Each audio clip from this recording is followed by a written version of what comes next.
Today we're going to have a look at another caddis larva pattern. This is a net building caddis instead of a cased caddis. The other three patterns we looked at were cased caddis patterns. This one is by Shane Stalcup. Shane died in 2011. He was a professional tire guide, and he developed a number of unique patterns. This is a great pattern for both realism and fairly easy to tie. So take a look at Shane Stalcup's Hydropsyche caddis larva.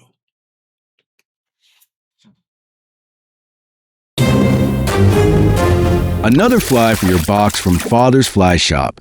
Got the hook in the vise, and we want to start out by laying down a thread base. And I like to leave enough room for the head just to remind myself not to get into that space. And remember, on a larva or a nymph or a pupa, generally we work with a body that is 2/3 of the length of the fly, not including the head, so 2/3 of this length right here. And this fly uses Ostrich Herl. I've got a natural color, brown and white. I've already taken off a couple of Herl. I'm just going to snip them, make them even. Tie them in right where I finished the wraps. I want to put 2 wraps over that. Now this calls for Larva Lace, is what Stalcup used. And Larva Lace is basically tubing, so you can substitute something like midge clear tubing. But what I landed on is this D-rib, which is basically a half-round solid piece of the same kind of stuff, same kind of plastic that the midge tubing is made out of. And what we want to do here is we want to cut the end of this at an angle, as sharp an angle as we can. That's just to keep from having a lump in the body after we tie it in. What I want to do is I want to put in right in front of where I tied in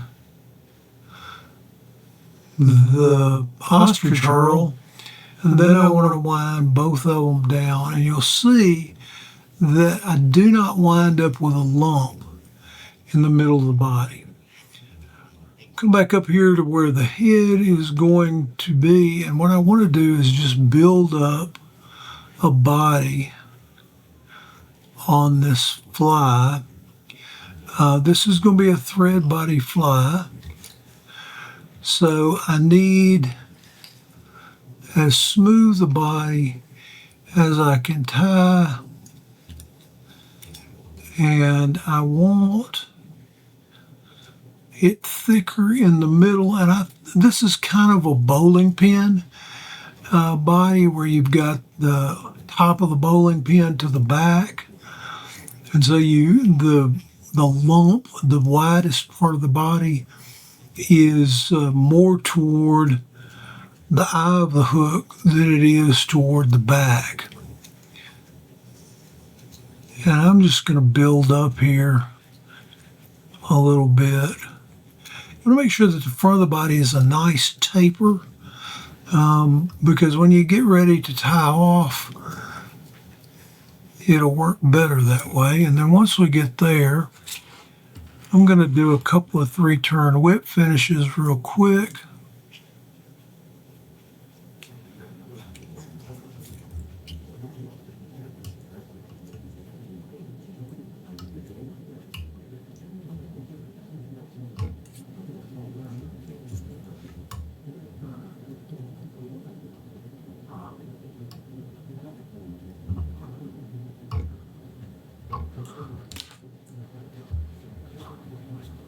Snug that down and cut that off.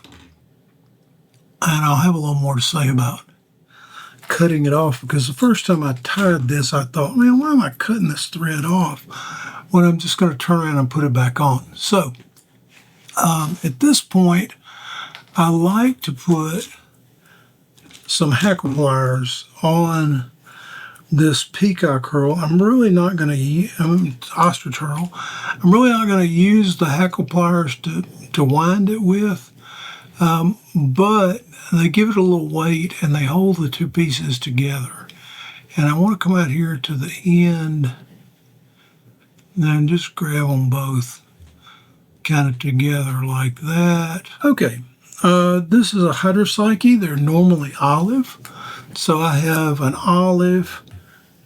This is an alcohol marker. I have an olive alcohol marker. I picked this up, I think at Home Depot, at Hobby Lobby, maybe in Michael's. So now I'm just going to make the white thread color of a nymph. If you want to make your body a little more realistic, you can make this kind of uneven. And now the first thing I'm going to do is take a full wrap of the ostrich herl behind what I'm calling the ribbing material, the plastic stuff, Larva Lace, D-rib in my case. I'm going to go over with the D-rib, and I'm going to come in behind the D-rib in front, hold this up and go over again. Make sure that's laying in front. Again, down and around. These are legs. I'm holding the D-rib material down and holding this up because I don't want the legs to get pulled to the top. If you do hold this D-rib material out this way and wrap the legs under it, you'll wind up with all your legs on one side. So hold it down and come around and then up and hold it, then go over again. This little technique for legs is pretty useful. Come out with a nice buggy fly.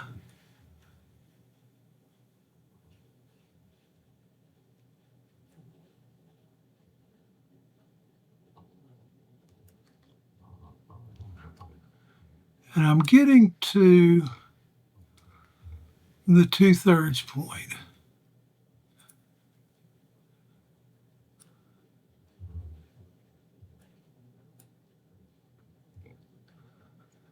And also to the end of the bump where it starts to taper off.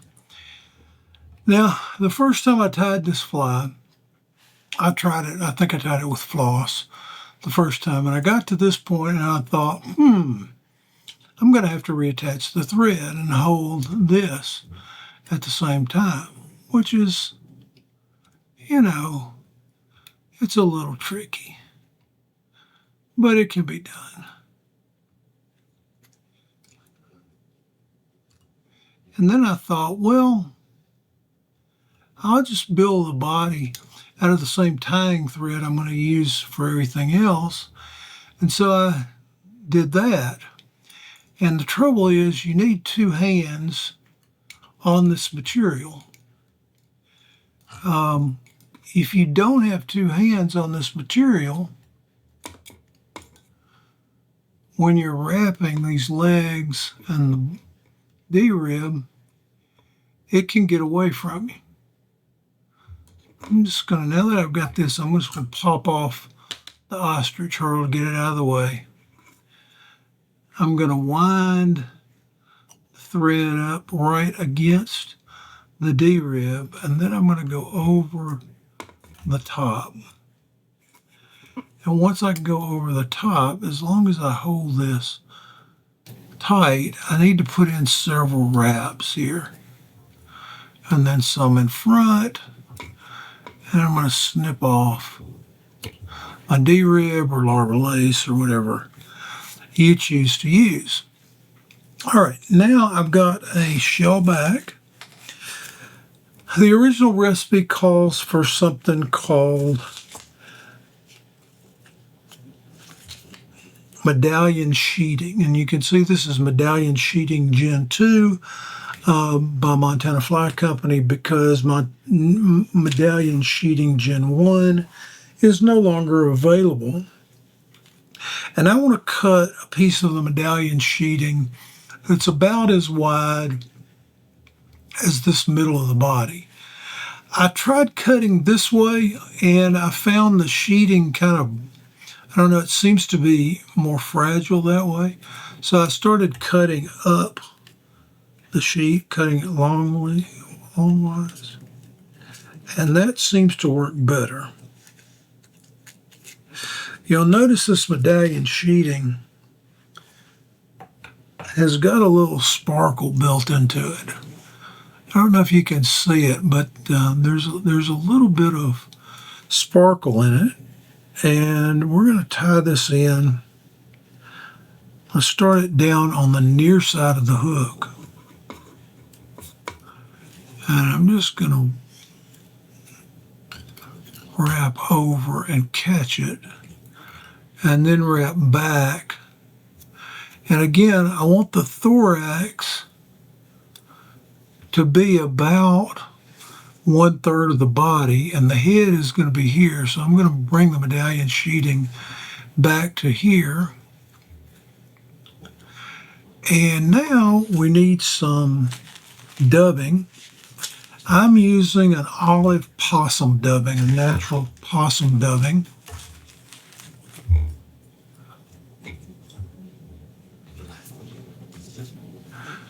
And grab some of that. Pull out just a little bit. Start that on the thread. I'm going to want to make a pretty decent size thorax here. So I want to build a pretty decent dubbing noodle here. And I like to layer the dubbing, just start off with a little bit and then build it out as I go.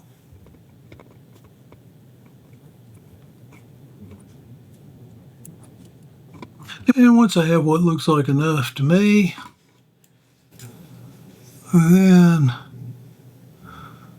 we'll just build a thorax.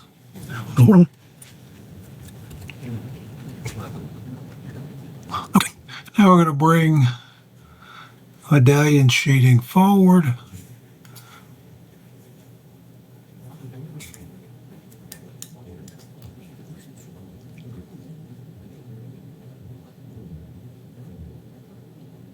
And just wrap over it.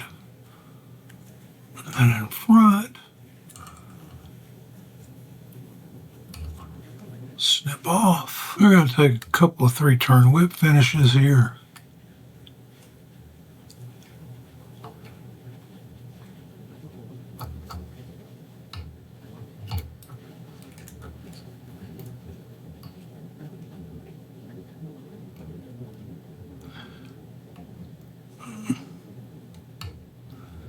And before I finish that out,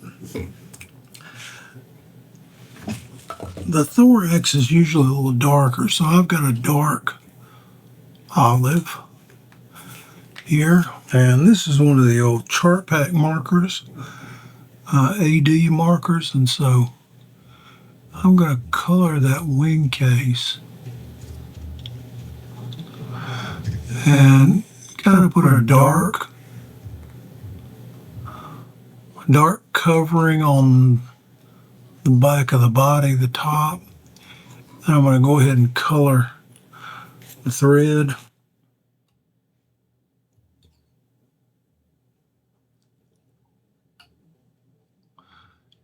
One more little whip finish just to make it look nice.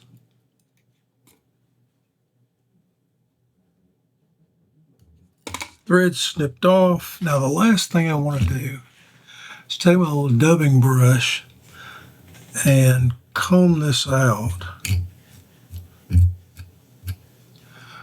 Give me a few more legs on the front. It's up to you how buggy you want to make it. There is a Hydropsyche Caddis larva. This is a net building larva. You want to fish it on the bottom or just above the bottom in that zone where the slow water from the bottom meets the faster water above it. Hydropsyche larva from Shane Stalcup.